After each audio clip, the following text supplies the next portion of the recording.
Bonjour, alors aujourd'hui on va parler de la voie directe et des 4 étapes de la voie directe. Donc on peut distinguer 4 étapes dans la voie directe. Donc qu'est-ce que c'est la voie directe? C'est la voie qui nous permet de voir notre propre nature.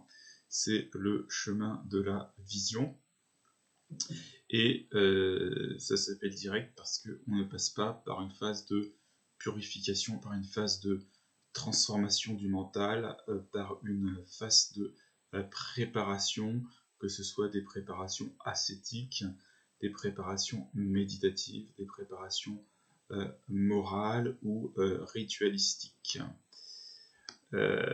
Donc les 4 étapes, je vous l'ai dit tout de suite.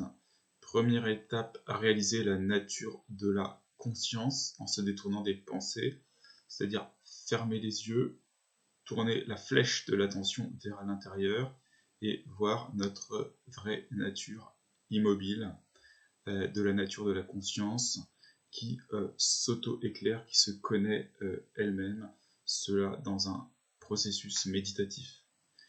Deuxième étape, voir toutes les pensées dans la conscience, c'est-à-dire voir tout ce qui est phénomène mental comme des pensées, comme des sensations même, qu'on prête d'habitude au corps, comme des émotions, donc les sensations, les émotions et les pensées évidemment sont vues comme étant de la nature de la conscience, tout ça dans une phase méditative.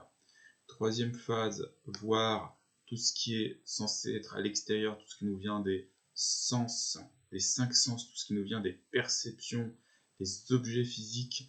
Dans notre état post-méditatif, on va voir tous ces objets physiques comme étant simplement des perceptions qui sont de même nature que les émotions, de même nature que les sensations, de même nature que les pensées. En bref, ce sont des aspects de notre propre moi, de notre propre conscience, de cet espace immobile, plein et en même temps vide, parce qu'il n'a pas d'objet prédéterminé en lui. On va voir les objets physiques là-dedans. Et finalement, quatrième étape, toujours dans la post-méditation, voir les choses, voir l'activité comme arrivant spontanément, même nos gestes, même nos paroles, bon évidemment nos pensées, mais même nos gestes et nos paroles, toute notre action devient spontanée et on adopte l'attitude du spectateur. Il n'y a pas un faiseur, il n'y a pas un agent au milieu de tout cela. Voilà, donc je résume les 4 étapes. Dans la méditation, première étape, réaliser la nature de la conscience en se détournant des pensées.